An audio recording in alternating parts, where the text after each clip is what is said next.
Charter schools are facing potential roadblocks. There's proposed regulations by the U.S. Department of Education that could threaten charter schools and why parents should be concerned. Now, today I have Debbie Veney, Senior Vice President of Communications and Marketing at the National Alliance for Public Charter Schools. Good morning, Debbie. How are you?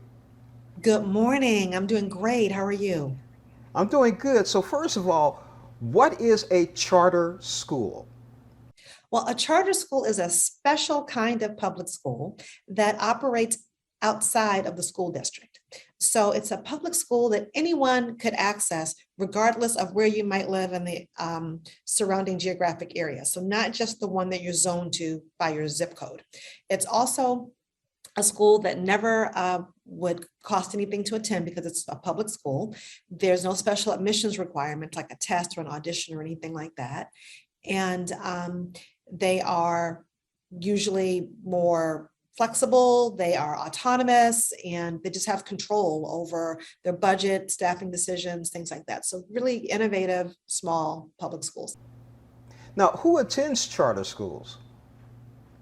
Well, there are about 3.6 million students altogether who attend charter schools across the country, and about 70% of them are students who are Black and or brown, and then about 62% of them are students who come from low-income communities.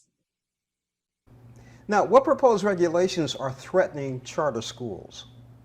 So there's something called the Federal Charter Schools Program, which is a pot of federal money that is used to help start up and grow charter schools. And the U.S. Department of Education is responsible for administering these grants, and they have set some new proposed rules for how one might be able to access this grant money that will essentially make it impossible to get it. So it's like a pot of money that's sitting there, but you can't really touch it.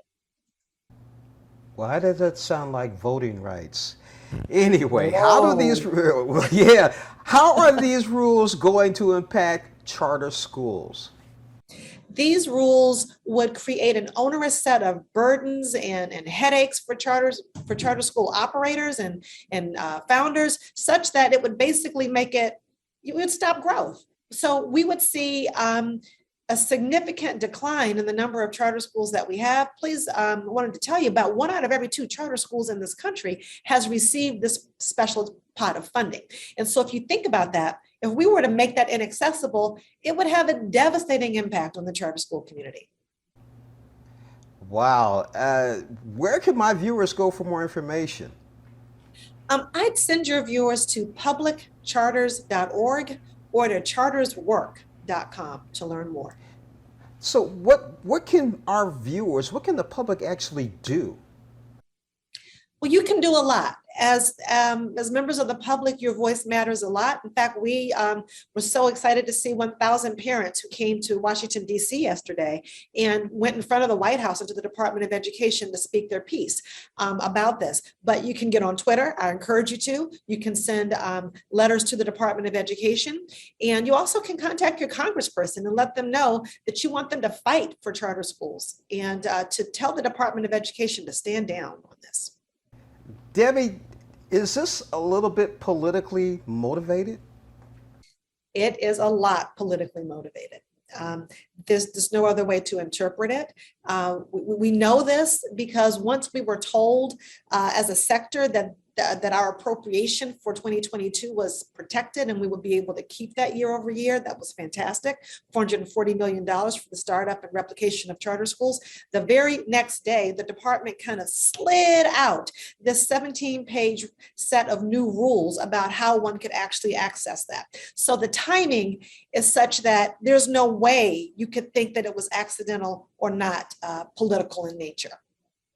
Wow, that sounds like our government, doesn't it? Yes, it does.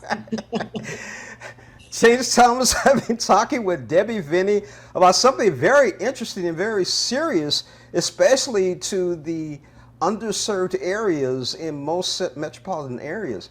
Debbie, thank you so much for joining us on Morning Blend. Thank you so much for having me. Take care. You too.